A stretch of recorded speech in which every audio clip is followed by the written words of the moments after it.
G'day everyone and welcome to Life in the Peloton. I'm Mitch Docker and I've got a cracking episode for you this week. I spoke about her last week, Lael Wilcox. Now you may not have heard of Lael in the pro cycling scene because she's involved in ultra distance cycling.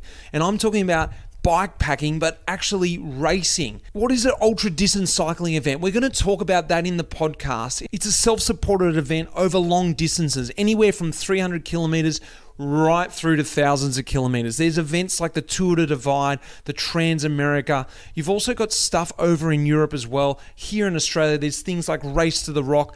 These are crazy events.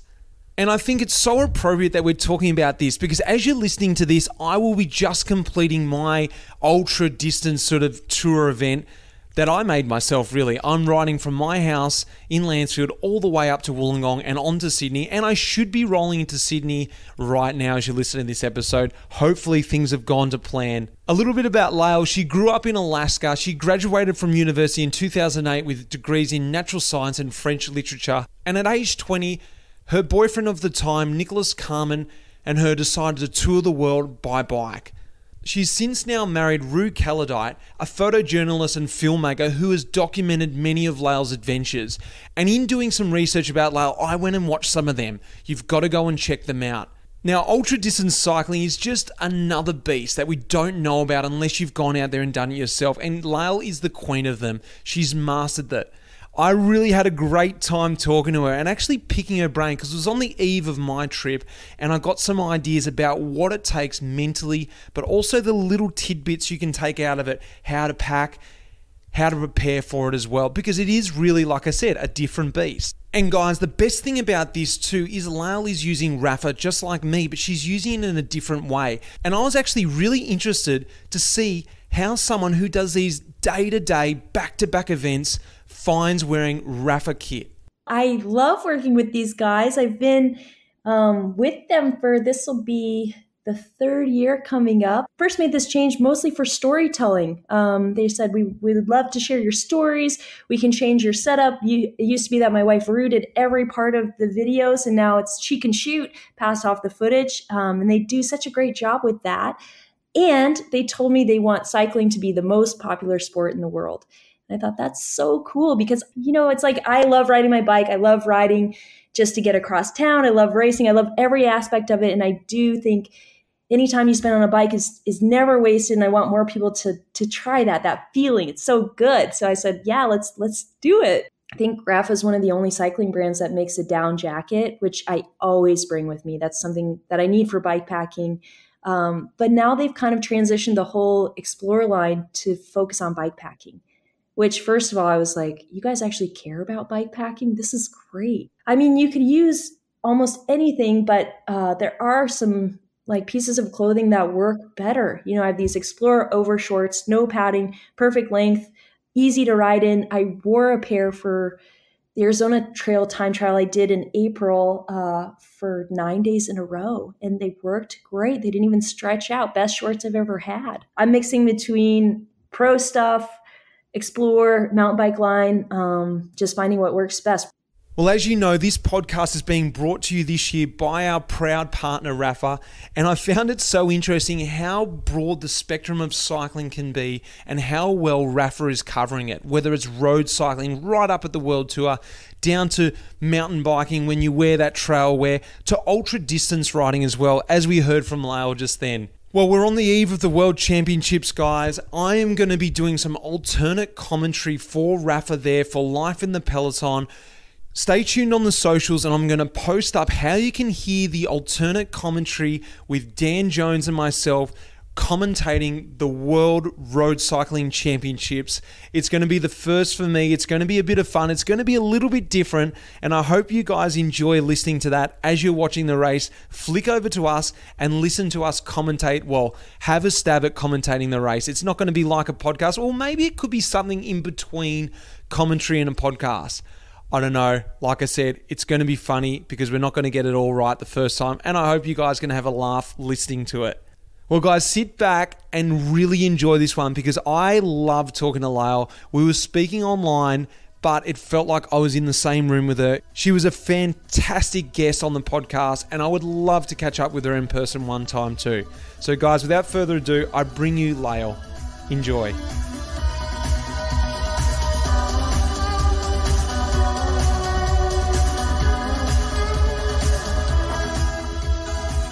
Here we are, everyone. Life in the Peloton, but this time we're not adventuring into the World Tour Peloton. We're adventuring into a very different Peloton. This is the ultra scene. I'm speaking to one of the best out there, if not the best, Lael Wilcox. Welcome to the podcast, Lael. Thanks for having me here. Great to talk with you. It's great to have you on. Look, I was just telling you before we started recording, an area I'm moving into and became a bit more aware of you probably the last 3 years, and then just started following your story a little bit more and actually just getting blown away by your, I think your mental strength, really, your ability to sort of take on these challenges and the fun that you have with it. So that's what I really want to talk to you today about, these challenges, and let everyone understand what we just said, getting people to fall in love with cycling and sort of getting in love with what we do. Not exactly I'm comparing myself to you, but do these crazy things on bikes. So I wanted to talk to you first of all. We got to do this always. Let's go back to the beginning. How did it all start? You know, why bikes? Yeah. You know, and why more specifically ultras? I mean, I learned how to ride a bike as a kid, but I grew up in Alaska, where it's snowy. It was for at least 7 months out of the year. And we'd ride bikes in the summer, but it was never a sport. It's like something you do around your neighborhood. And that's about it. But I came back into it when I was studying at university. I got a job at a brewery and I had to get to work. So I started borrowing bikes to ride to work because it was 6K away and I couldn't walk there. I've never owned a car. And so I was riding out of necessity and I didn't like it. I was like, this is terrible. I had to ride up a huge hill to come home. And I was like, why would anybody do this? But How old were you? I think at that time about 20. Right. It quickly clicked that it was like, this is so much better than walking. It's so much faster. Otherwise I'd be walking for hours, or I could ride my bike for like 20 minutes. So I started riding all over town and it became like my first vehicle. And I was about to say, at 20 years old, it's probably not ultra cool, rocking up at the parties and stuff. And then you were just like, you know what? Actually, this is an easy way to get around. I can park exactly where I need to park. I don't even have to think about it. Yeah. I mean, I don't think it was like, it was actually like cool though. So my first bike that I bought, that was, I bought, not something I was borrowing, was fixed gear. And I was like, right. Because I think it was like the least expensive bike. And I thought it was like the nicest bike in the world. I was like, oh my God, this is a new bike. It was probably the wrong size. I rode it until one of the crank arms fell off. I thought it was the best. And you were doing it proper fixed, no brakes, using the reverse pedal to brake. And it's horrible. That style, or was it? You didn't want to get into the red hook stuff then, did you? Never, of course not. I was just like, well, that's how this bike's set up. So that's what I have, that's what I have to use. And so that was the first bike I ever rode distance on, was a fixed gear, because I didn't know any different. But yeah. And then I quickly changed. So I rode my first long ride was 80K riding to get to my sister's apartment, because I didn't have money for bus fare. I didn't know if I could make it. This was before smartphones. So I printed out a stack of directions and just went turn by turn. And then that's actually when I realized this is really, really cool. It's and that was when I got the idea, well, if I could ride to see my sister in the next city, I could not race across the country. I could ride across the country. Wow. I never thought about racing, but I just thought I could travel on my bike. And this is really inexpensive. I just need to buy food. And if I have a tent, it'll all be fine. So that was kind of when things changed. That's a massive leap. That is a seriously massive leap. 80 kilometers to cross the country. And we're talking about the United States here. We're not talking about, I don't know, Belgium. It's a mean feat. But let's before we go into that, we've got to talk about ultra distance racing, ultra distance cycling. You just touched on it, whether it's a race or whether it's an event. Let's just actually break it down and explain what that is, because, I've only sort of well, I think I know what it is, but I don't really know what it is. So everyone out there maybe is wondering it too. Because from what I understand, you can do it self-supported, you can do it supported. They're long distance, anywhere from 300 kilometers long over, can be starting it there and then up to 10,000 kilometers or whatever it is. And the clock never stops from start to finish, does it? Right. Yeah, exactly. So that's basically, so if we just talk basically about like a bike packing race, is everybody starts together. There's a set track. Once you start, you can't get any assistance. So you can use anything along the way that's open to the public. So shops, hotels, anything you find along the way, but you can't prearrange like, I'm going to stay here, I'm going to eat there. You have to do everything in person. And then whoever gets to the finish first wins. And these are like rides that usually take like, at least 5 days, could take 2 weeks. So along the way, you have to find food, water, you have to fix your bike, you have to find places to sleep. You decide when and where you do all of that. So that's the game of it. There is supported ultra distance races, is there? Does that exist? Yes, it does. So that's what's the difference there? Like the first one I ever heard of was Race Across America. So with that, there's a set track also. And then you need like 2 support vans, like a medic. You have all these required people that are on your team. And so they kind of take care of you while you're out there. And that's also just a race against the clock, but with more people involved, I guess. Have you ever done one, or has that ever interested you? Actually, my first bike race was supported. It was a race in Alaska called the Fireweed 400, so 400 miles, a bit over 600K. And it was the summer in, I think, 2014, and I'd been borrowing my mom's road bike all summer on my days off of work, riding as far as I could. And so my friend was like, you should do this race. And I was like, 400 miles in a day? I don't think I can even finish. Yeah. But they had, and then I was like, well, maybe I'll try. And then I found out you have to have like a support vehicle. So my friend was like, well, I'll just drive my Jeep. But I mean, it was so funny because it's like, I'd never ridden with anybody helping me. So then she's like standing on the side of the road because they have to like stop to give you stuff. They couldn't pass it out the car. And she's like at the bottom of a hill with a water bottle. And I like hit the brake coming down to stop and take it. And she's like, you could just grab it and keep going. What? Like I'd never done it. She was like trying to give me like a little Snickers bar. And so then I come towards her, she's holding out in her hand, like this is going to work. And then when I got close, she threw it in the air. Like I was just going to catch it. I mean, this was a total disaster. But yeah, that was my first race, was supported, and I've never done one again. That was it. That's actually not far off. Sometimes when we're racing overseas, you get people who are new at the game and they'll throw bottles into the bunch. Really? So it's your friend is not. She had a good idea. It does exist, so it's not just first timers. That does exist. You get funny feet. So, oh my gosh. Well, tell me about your first ultra experience. Like, when did you go and do? I know you spoke about that one, but your real first time that you went, okay, I'm going to try this thing, and you got your head around it. I'm going to do a unsupported ultra. Yeah. So I had been like traveling around the world for 7 years after I did that ride to Seattle, the city. Then I was like that. A couple months later, started riding across the US, and then had this kind of pattern of working half the year, riding half the year all over the world. And I would find like bikepacking race routes and then follow them to tour, just to travel at a slower pace. Cause I was like, well, if somebody made a route that's good enough for a race and they think it's special, it's probably also good enough for a trip. And then it was during one of these trips, I was following a route in Israel and then realized I would still be there when the race happened. So I was like, oh, this is such a cool route. Maybe I'll just check out the race and see how that goes. And that was in 2015. So the race was called the Holy Land Challenge.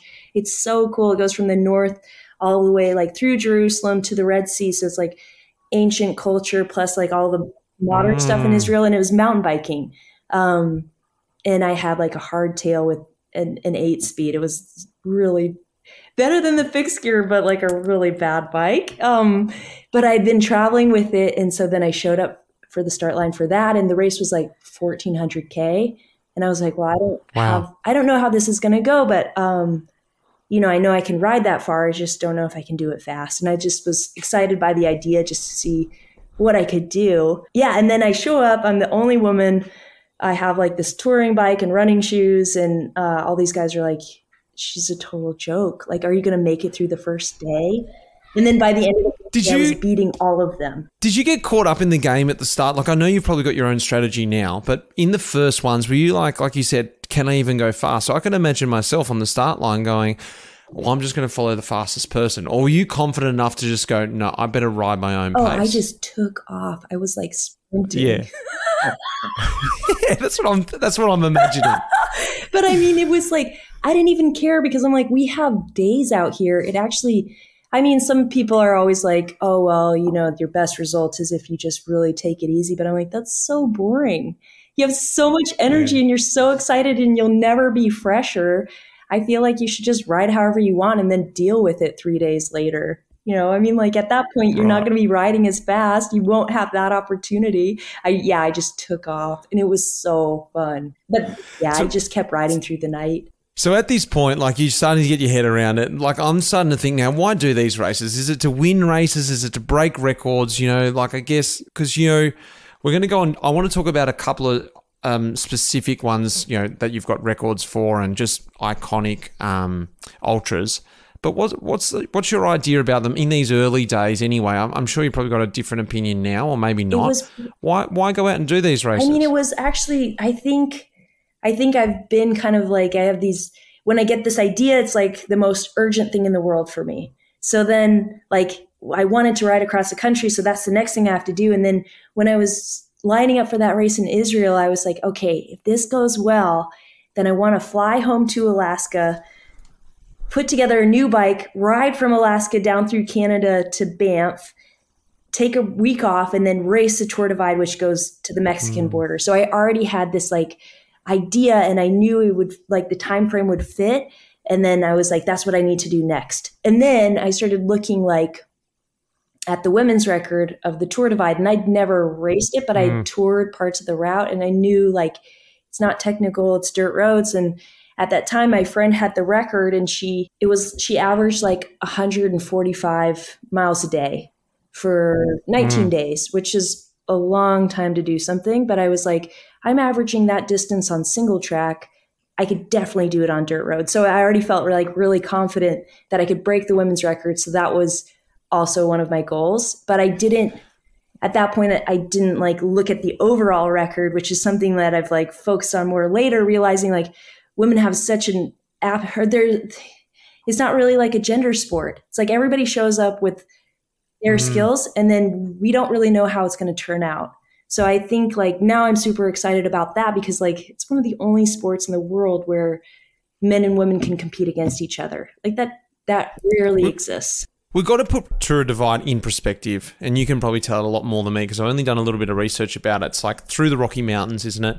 You go from Canada right down to the Mexican border. It's 2,700 miles, which is about 4,500 K. It's on the Great Divide mountain bike route. It's self-supported, as we said before. So it's epic. It's huge. I've watched a couple of little docos on it just to get my head around it, and I've seen some stuff on you over the years. It's something I'm even scared to even try and start something like that. So when you, just like you said, 2015 was the year that you set the new female record, and you just said you did your first ultra in Israel the same year. Yeah, but it seemed like just a obvious progression to me. I was like, I'm going to do this, and then I'm going to do this, and then I'm going to do that. And then I think I was so stubborn that I did it, but it did not go well. It did not go well. I started having serious breathing problems after the first night. Every single day I would like wake up, cough a bunch of stuff up, and then I'd be like, okay, I'm okay. And then progressively throughout the day, it'd get worse and worse where like my lungs were just blocked. I ended up riding myself to the emergency room on day 5. And then I got treated. Early. Yeah, it was early terrible. It was terrible. And then I'm like in there like talking like this because I didn't have a voice because I couldn't breathe. And then the guy was like, this super nice doctor who's treating me, he's like, well, when does the race start again? I was like, it's still going. It's on now. I'm watching the clock while I'm sitting here. I was just like, but he was like, well, okay. So he was like very pragmatic. He's like, okay, I'm going to take an x-ray of your lungs and we'll see if you have pneumonia. And if you have pneumonia, then you have to quit. If you don't have pneumonia, I would recommend you take some time off, but you can continue, and then I didn't have pneumonia. I just had like cloudy lungs, like a 70 or 80-year-old. But they're like, well, what's that? How did you even get that in 5 days? I have no idea. But he gave me like an albuterol treatment, which felt amazing. They like hook you up to this machine where like I could finally breathe. And then a prescription for an inhaler. And then I like felt so good after that. I rode until like 3-4 in the morning on like one of the hardest passes. And I was just like, yeah. And then the next day I was totally tanked again. I was like back at like 0. And I was like, what's wrong? But eventually like I did. Just a measly 12 days to go, Yeah. I know. But that was the thing. It was like I was every day fighting to like go as far as I could. And then eventually like I would just have to like lie on the side of the road and then try again the next day. And then I started getting healthier. So I picked up my pace, picked up my mileage, started catching all these. I think I caught like 12 guys and they like knew I was coming for them. Oh my gosh. They would have freaked them out too. She's coming. She's coming while they're sitting there like eating a burger. Hey. I passed them while they were sleeping. Oh my God, I was so excited. I get to this little town and I was like, all right, I'm just going to sleep under this tree for 2 hours. I know they're all staying in hotels and then I'm going to drop them. And that's exactly what I did. It was so You're good. nuts. But yeah, the thing was, so I had all these problems, but I still like during that ride, I ended up breaking the women's record by 2 days, but I finished. And then I was like, I flew home to Alaska and I was like, within a week, like if I hadn't gotten so sick, I would have ridden so much faster. And I was obsessed. So then like a week later, I started riding to the start again. And then I did the But were you tired? Again. You were tired, surely, or were you just fit? You actually just used it as your base to get fit for it. I was like, I know exactly. I like know the route so well because I just rode it. I know every little store. I know everything. So I was like, this is the best time for me to go after the record. And so I did. It didn't scare you at all. Obviously, it didn't scare you. You're just like fully motivated for it. Yeah, I was. And then like my mom started crying. Because she was like, because I'd gotten so sick. I'd like gone to the emergency room and my brother and my mom, I think, were both crying. And she was like, this is the craziest thing I've ever heard. And she was so upset and I felt so bad, but I did it anyway. So you got the record, you got the new record, which still stands today. Yeah, Isn't it 15 hours, 15 days, 10 hours, 59 minutes. Is that right? Yeah. So then, I mean, I'm happy I did it. But when you do something like that, you just like kind of carry a bad feeling forever. I like disappointed my mom. And then I ended up like all alone having like kind of a depressing ride. I overdid it. I actually wanted to, after that, I like never wanted to ride my bike again. What about Transamerica? Oh yeah. You've got the record for that too, which I think you got a year later. That is a bit further, 4,400 miles, 7,000 K, east to west, or you can do it both ways, can't you? Mm-hmm. Is that right? Which way did you do it? Both ways, but most people ride west to east because of the prevailing wind. Right. Mm-hmm. And which way did you do west to east. Yeah. Right. And that's 18 days, 10 minutes. And the year you did it, you beat both men and women. You, like you said, going back to that point, this is something I wanted to ask you. I wanted to ask this later on. I'm going to ask this now is, what do you think this is? What do you think makes women, I think especially, such good ultra distance athletes? Is it the mentality? Is it the physiology? Because even in running, you see it. As women get sort of in this age of 40, they just become these ultimate machines. They just can't be beaten, and like it just suits. What is it? Is it the mentality, I reckon, or is it the physiology? I think it has to be a combination of both, but it's kind of amazing to see because it's so like surprising, because I think also as women, we've been told you shouldn't push yourself too hard. You shouldn't go too far. And then that's actually the opposite of what we're good at, is pushing ourselves for a super long time. I think part of it is pain tolerance, because that's a part of this, is that there's an insane amount of pain involved. And it's like, how do you respond to that? How bad is it? And then I also have thought it's also like half of it is an eating competition. You have to consume so much food. And as a woman, you're smaller. You don't need quite as many calories as like a man does. So it's like we're less likely to like have a massive bunk or like lose so much weight we can't continue.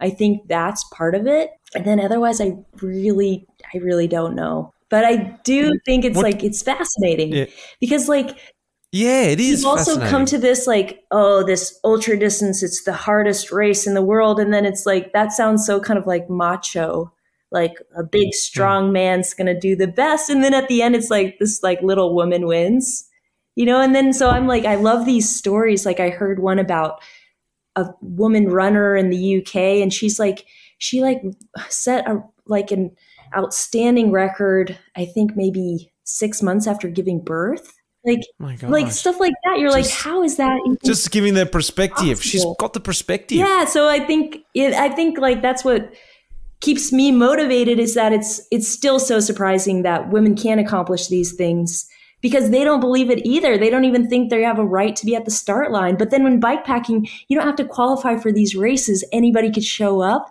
So then you're like lining up with all these people with different equipment, because we're all like, think we know what's going to be best. Like the Trans Am, I showed up and these guys are on like time trial bikes. Right. Yeah, because it's on the road, the Trans Am, isn't but it? I'm like, a time trial bike for, I was the fastest in 18 days. Imagine riding that for like, 3 weeks. Oh, not so crazy with like imagine riding it one day.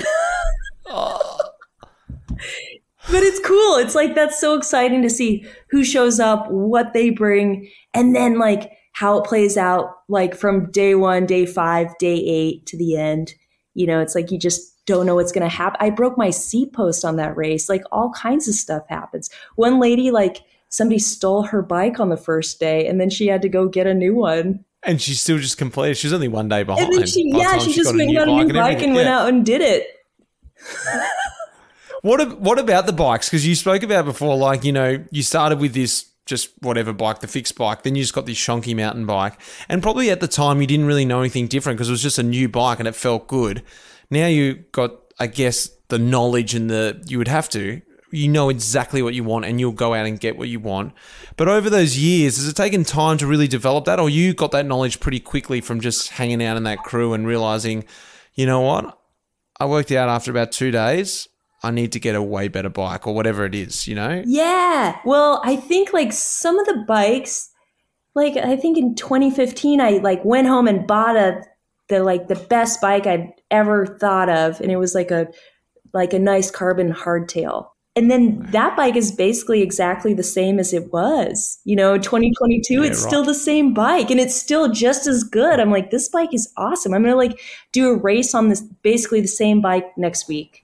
But then some of the other bikes are like radically changed, like the mountain bikes, for instance. I was like, so right after the 2015 Tour Divide, I actually had like Outside Magazine come and ask me to make a video trying to break the record on the Arizona Trail.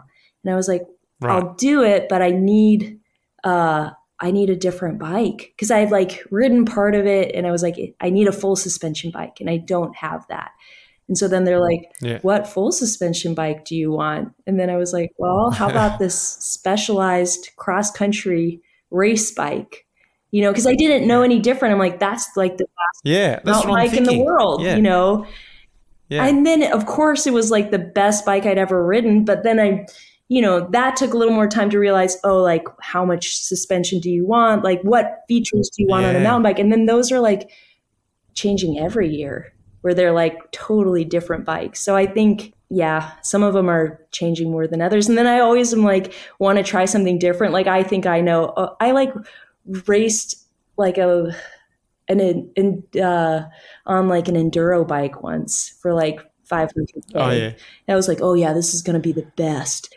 Super soft, just like it's suspension. For anyone who doesn't know out there, this is a bike that just always has really a lot of suspension. It's just like the most comfortable bike to ride in the world. Yeah. But for how long? Yeah, I rode it for over 50 hours. And then by the end, I felt like my arms were going to fall off from like pushing it so much. I was like, this bike weighs like, I don't know, it weighed like 20 kilos. You know, I was like, well, that was a mistake.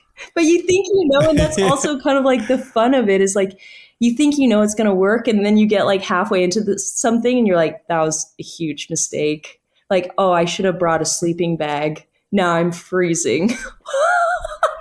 You know, or when I lose my light and I'm like, oh, and then you don't realize until it's dark. And you're like, oh. Probably should have gone back for that. You drop it at the start. You're like, I'm not going to waste 5 minutes to go back for that light. Yeah, exactly. Oh, whoops, now I've got no light. Yeah, and then you're just toast.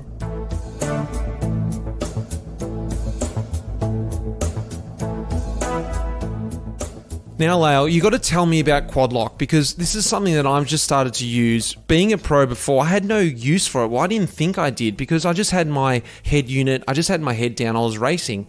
Now I'm just doing a bit more free riding. I'm like, actually, this is great. I've got my phone on my bike when I need it for all different kinds of things. Do you actually use it bike packing as well? How do you use it? Yeah, quad lock is totally essential for my bike packing for both just riding, but also for racing because I have my phone handy. I don't use it for navigation, but if I need to find a store or I need to meet somebody or, you know, there's some kind of like impromptu routing I have, then I can just plug it in and follow it. And then I'm not holding my phone in my hand like in traffic trying to figure out where I'm going. And then also for, you know, if I'm listening to audiobooks, I just have it right there. There's no better place for your phone. It's like ahead of you where you need it. And the crazy thing is it's never fallen off. You know, even for this Arizona trail where it's like basically a hiking trail, it's totally secure on there. So yeah, I'm still testing it, but it's worked all the time. It's awesome. What about mechanics? Like out there, you've got to, I don't know what your mechanical mind's like, but I can imagine I would be a bit nervous myself. Like I know how to keep my bike working, but when you're on the road that long, stuff's got to go wrong and you must know how to do a fair few mechanics. I'm pretty bad. I'm not good. But I mean, like some things, it's like there's a difference between something not really working to it like not working at all. You know, like you could actually keep like a bike in pretty bad shape rolling, which I generally do. Like there are very few things that are total deal breakers. Like, you know, you can't keep air in your tires. Or like one time I have electronic shifting and then it just on the side of the road just impaired. So then it wasn't working at all. So then it's like bright daylight and I'm like holding my hands over my eyes, like trying to look for like a flashing light. But I'm usually like, I hope I have cell phone service so I can like look up a YouTube video because I don't know how to. Yeah, there's always something. Yeah. And then of course you waste like an hour trying to fix it. Or you just leave it, like if you can, I'll just leave it in really bad shape. And then I'm like, I better put some music on because this noise is driving me insane. I wanted to ask you about that too. When you're out there, like, do you listen to stuff? You know, do you put like a audio book in? Do you listen to a podcast, or do you just like listen? Do you have both? Do you also like the environment as well? Sometimes you know, listen to nothing. I do everything. When I started, I didn't listen to anything for like both Tour de Vice, the Trans Am. I mean, I can't believe I like just rode with nothing because I just had a flip phone. You know, I didn't have any way to listen to anything, so I didn't. And I was also like so kind of Spartan. I was like, that's too much going on. I need to focus on what I'm doing. And now I'm like listening to Game of Thrones. I'm like, I don't even remember that I'm riding my bike. I'm so into these stories I'm listening to. I love it. But yeah, of course, I end up doing both because there's so many hours to fill. But like, I think through the night, listening to something actually helps me stay awake because that's like another huge part of it is that there's, you know, you have to cut sleep, you have to ride in the dark. So listening to stories definitely keeps me up at night, which is good. What's it like riding through the night? Is it scary? Is it lonely? Is it like therapeutic in a way? You know, have you done it? I don't know. I've only ridden through the night once, and I just remember how nice it felt when the sun came up. But I did enjoy the first part of the night when it was going down because it was exciting. Yeah.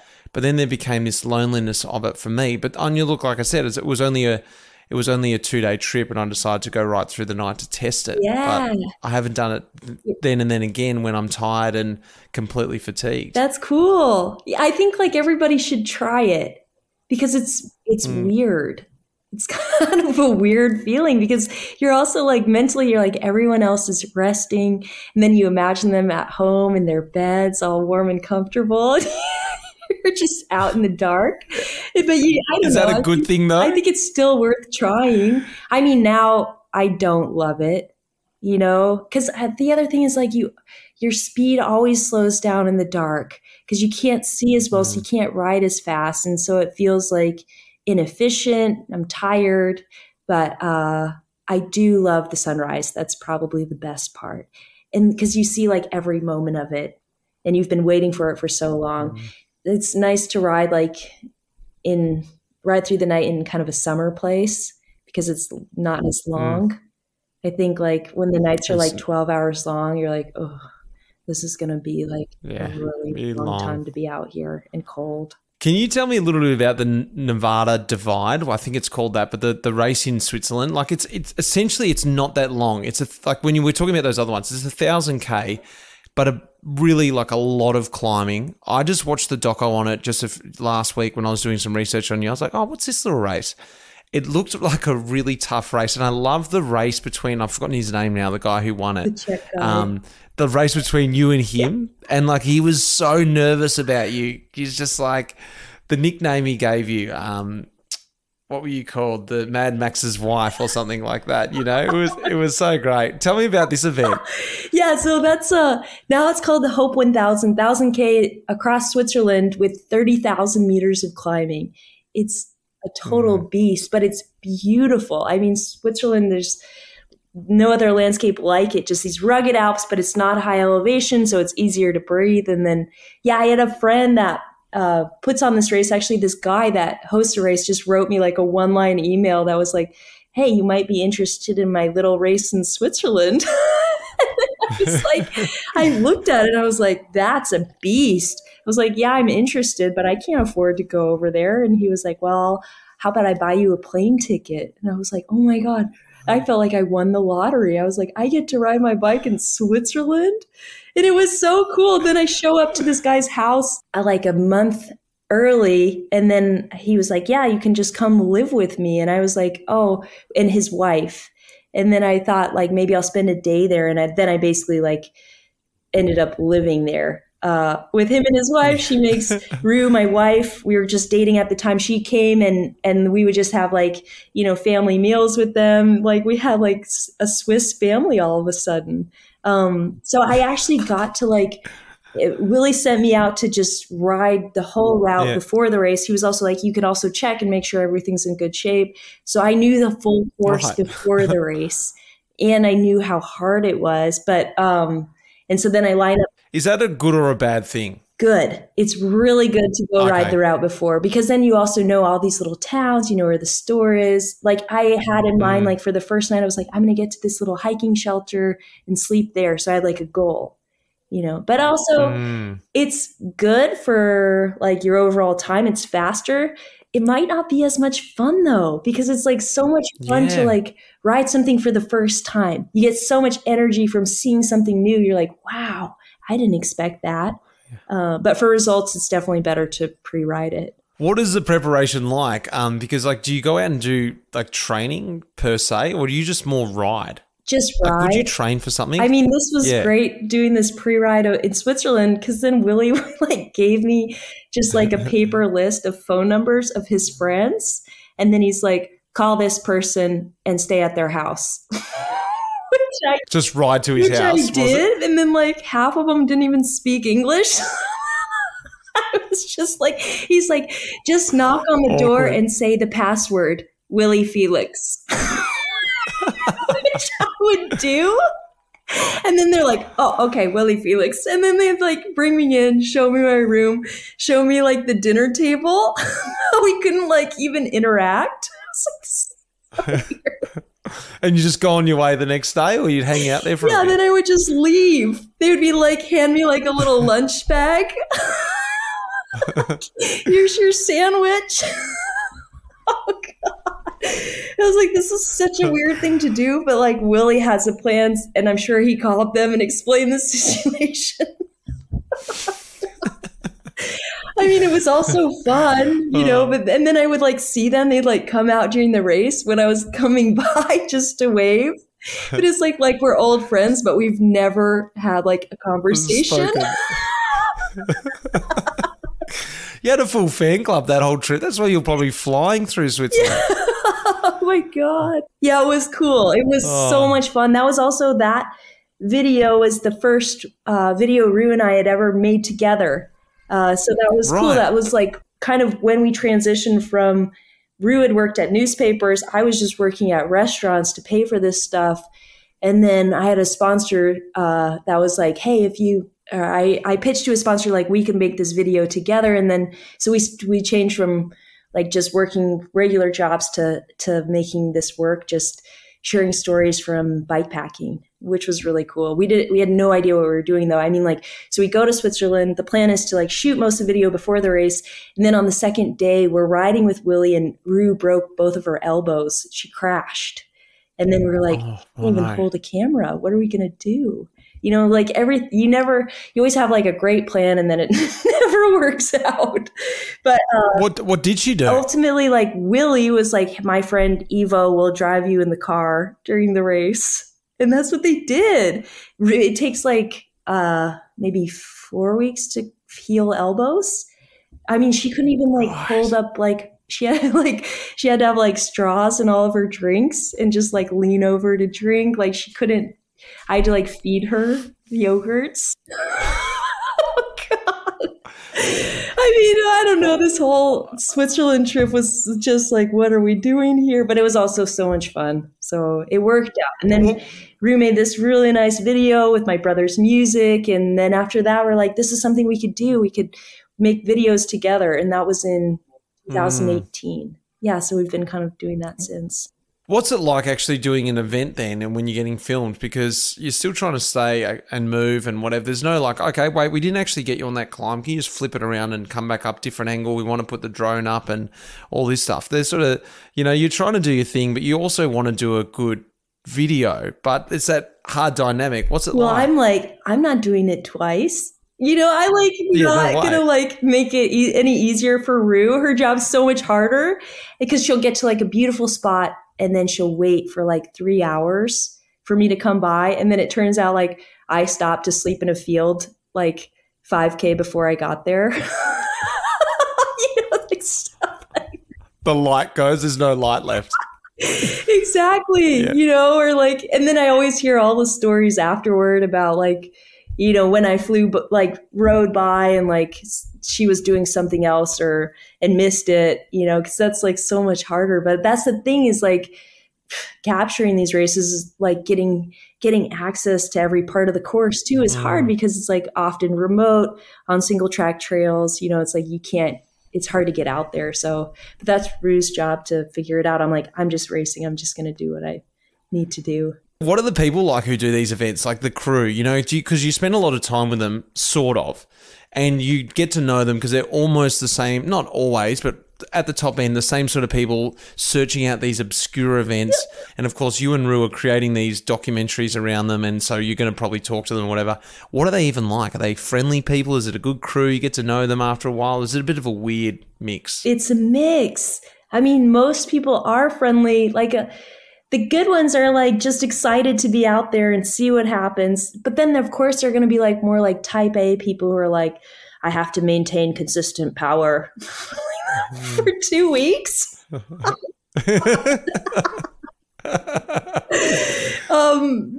it's like, it's a real mix of people, but a lot of like good, colorful characters, because like the stuff that ends up happening is, you're just like, oh my God, like the guy, that Swiss race the year after, the next guy who was winning the race, on like kind of the final day, he's descended like a maniac, the whole thing. And then he like crashed, totaled his bike. bought like a commuter bike off of some lady in the town and still won the race. You know, like stuff like that. You're like, that's incredible. And like, it takes some kind of like, I don't know, mental strength or guts or like desire to like continue on when something like that happens. But then at the end, you're like, that's the best story, you know? So it's a lot of like really good people. And then, you know, of course, some weirdos, because who would do this? It's just a sick thing to do. You don't sleep for like 5 days. That's so unhealthy. I was going to ask you that. What is it like afterwards? You know, because what's the recovery process like? I see what you have to do. You know, it's pushing yourself, no sleep, living on coffee, living on whatever you can find, Snickers bars, you know, whatever's around. Okay, it's not healthy. We can't say it's a healthy sport. You know, it is in the long run because you are moving all the time. But in the moment, what's the recovery process like? Are you able to just sort of bounce back? Or are you out of it for a while? I mean, this year I kind of pushed it where I was like, I did one race, took a week off, and then did the next race. And I did that like 5 times in a row. But usually I'm like, wow, there's no way I'm going to recover fast enough. But I was like, well, I'm just going to try. And it worked. But basically I do like almost nothing for a week beyond like traveling to the next event. So I think like a week is pretty good. But, you know, for like the first like night after something like this, I'm usually like still in a lot of pain.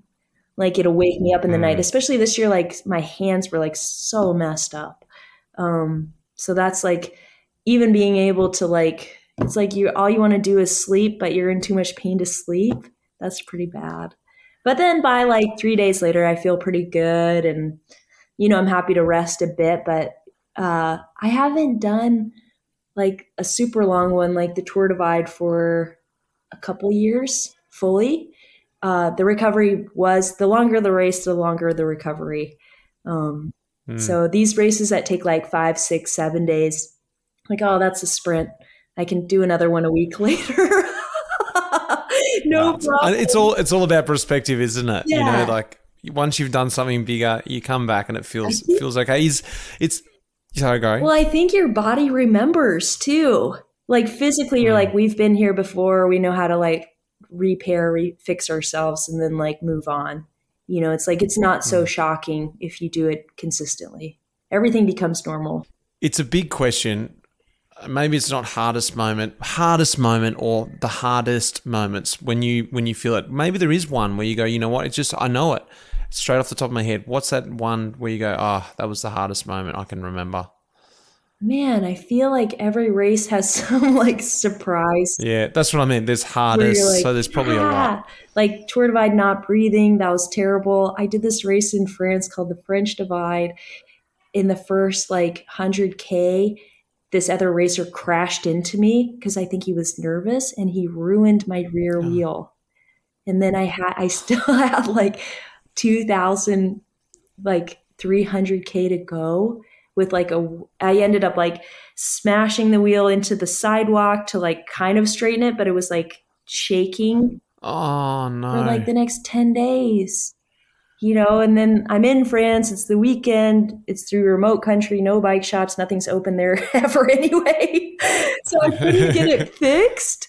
So I just had to ride with like a really like wobbly wheel for the whole race. Stuff like that where you're like, well, just don't let this drive you totally insane.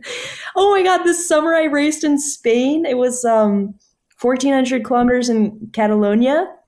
So beautiful. Love riding roads there. I hit a huge pothole at 2 a.m. in a tunnel and like double flatted and like tore my tires, like completely shredded them. And then I was like on the side and then realized my pump was broken. Like it wasn't letting air out. And so then I had like one CO2. I ended up getting enough pressure in them. So I was like riding like beach balls. I was like just bouncing along like until like I got to a town. But then the thing is like you're like just praying that you'll find like a bike shop or something like that. And then when you do, it's something, like, it's so exciting because I was like, I'm gonna have to like either quit this race or hitchhike backwards to find something, you know. And then I found a bike shop. I had to wait like an hour for it to open. But then they had like tires and they could fix everything. I bought a new pump.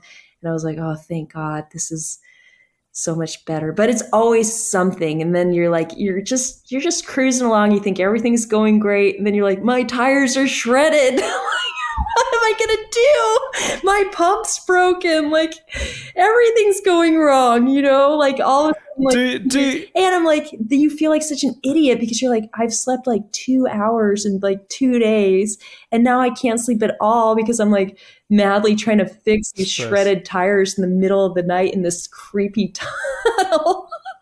It's just, you just never know what's going to happen. It's like there are so many like good moments, but of course you remember like all these moments where you're like, oh dear God, what am I going to do?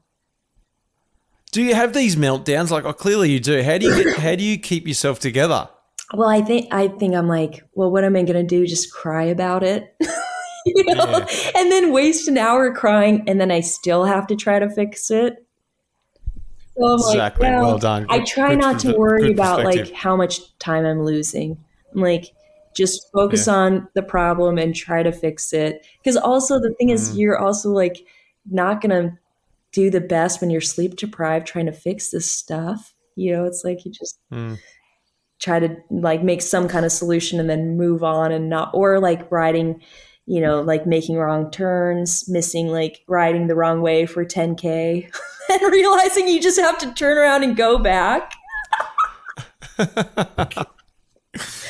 That's pretty bad. But everybody does it, everybody makes mistakes. Like not even these power meter robot people do it perfectly. That's the thing you got to keep in the back of your mind, don't you? You're just like, cool. Yeah.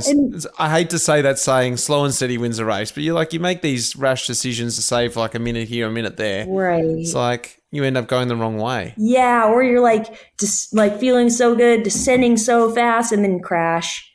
And then I'm like, oh, I've just really bent my derailleur hanger and now I can't use my easiest gear for the next 4 days. That was worth it. But it's okay, it happens as long as I can make it to the finish line, then I'm happy. My bike's like singing and broken, but it's, I get there. Well, let's talk about what's coming up and like what do you go looking for in these challenges? Is it something that you just look for or do organisers come to you? Clearly, with the Swiss one, that's the thing. Yeah. How do you come up with the ideas? What's coming up? This year mostly has been organizers asking me if I'll come do their race, which is in a lot of new races. I love how this sport is like growing and more people internationally are like getting excited about bikepacking and so much positive energy. So they've like, somebody will send me an Instagram message like, hey, would you come do my race in Spain? Or coming up, I'll do a race in southern Spain and then in Chile in November across the Andes, something I've wanted to do for a couple of years. And the only country I've been to in South America is Colombia. So it'll be fun to go somewhere new. So that's been mostly this summer is just trying some new events. I did a couple of stage races this year. That was new for me. Tough. Too fast. Yeah, I was about to say. I was like, oh, this is going to be too fast, so awesome because you get to like race and then stop and eat dinner with everybody. And it's going to be this like really warm community thing. But I think like really you stop and then you're like, I better get my shit together for the next one. So you can't you don't have this like laid back feeling ever until it's over. It's more, it's intense in a different way. And it is a lot faster. I had to like talk to myself like the entire races to be like, keep going, go. Which usually I'm like in more of a peaceful headspace where I'm just like, oh, I'm just riding along. Like it was more like dust in my face all the time. That's a really different mentality, because I think a lot of people listening to this can probably relate to what you were just saying, that internal fight against yourself over the climb to hang on to the wheel or to keep pushing harder than you want to. But actually, what you're talking about is to actually get into this different mindset. It's probably why a lot of people, even myself, are thinking, how could you do that for so long? But we're in that different mentality.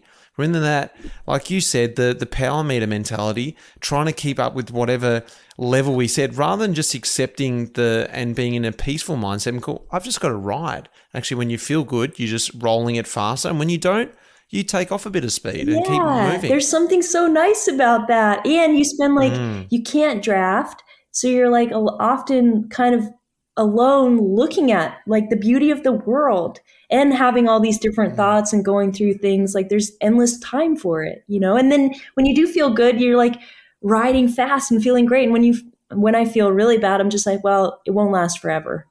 In an hour I'll feel better. Maybe I can ride a little faster. But I didn't quite. But for the stage races, then I got to ride with people, which was actually fun. It's like you experience something with somebody else, and that was cool. And you're like kind of taking on that challenge and hardship together, which I like too. I just haven't done very much. But then I'm like, okay, finish the stage, start eating as soon as possible. Fix your bike, wash your kit, and then do it again, So it was different. Cool experience though, for sure. Much more similar to my old world. So, well, is there anything you won't do? Have you thought like, you know what, that's just too much. I'm not going to do that. I don't like that. That's just too big, too something. Is there anything you won't do? It doesn't seem like it. Sometimes people are like, hey, you'd love this. Like oh man, what is this? There's like a sand road across Australia. The Nullarbor, is it? No, it's like across like. Oh no, not the Nullarbor. That's the Canning Stock Trail. Yeah. People are like, you would love that. I'm like, that sounds horrible. It's like deep sand. There's no water. You have to like tow a trailer with all kinds of stuff. Like riding a fat bike, even without a bunch of stuff on it in like loose sand is really, really hard. Even to go like 5K, 10K an hour, and they're like, oh, this sounds like exactly like what you would want to do. And I'm like, no, that sounds terrible. I don't want to do that. I mean, I'm sure you would see like a lot of beautiful night sky and all this stuff, but like that sounds like not much fun for me. But I mean, you've still got to have fun with it, don't you? Yeah, I want to like actually be enjoying what I'm doing, or any of this stuff that's like virtual challenges. That like takes the heart out of it for me. I want to be like in the natural world. So, that kind of stuff. I'm not just doing it just for like stats or to be the fastest. And I did one Everest and I was like, this is weird. You just go back and forth on the same thing. And I even like did it in a really beautiful place in Alaska, but I was still like, this is like a really weird thing to do. Like, I'm not going to do this again. Oh, Lael, look, it's been great chatting to you today. I've actually really loved chatting to you. It feels like we're just sort of in the same room. You've been one of my only guests who's been able to bridge the internet gap. I know you're over there in Slovenia, and you're on another little mission at the moment. But it's been fantastic to talk to you. Thank you very much for coming on the podcast. It's been great. Yeah, great to talk with you too. I hope to see you at a bike packing race. It would be cool. I would love to just try and hang on to you, or just sort of drift off and then just know that you're riding past me while I'm sleeping. No way. Great. Well, thanks, Lael.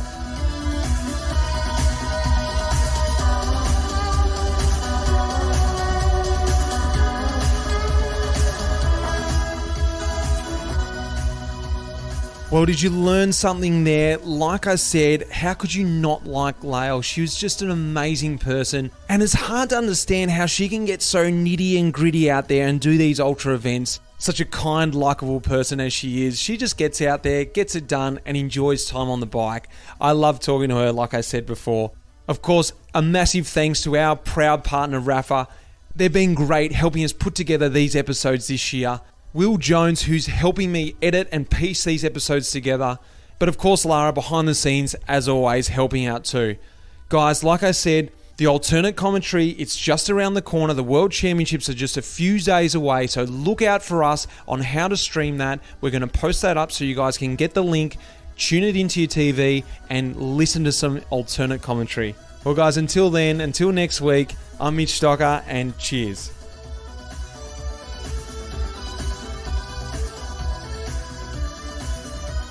The music in this episode was composed by Pete Shelley. Cheers, mate.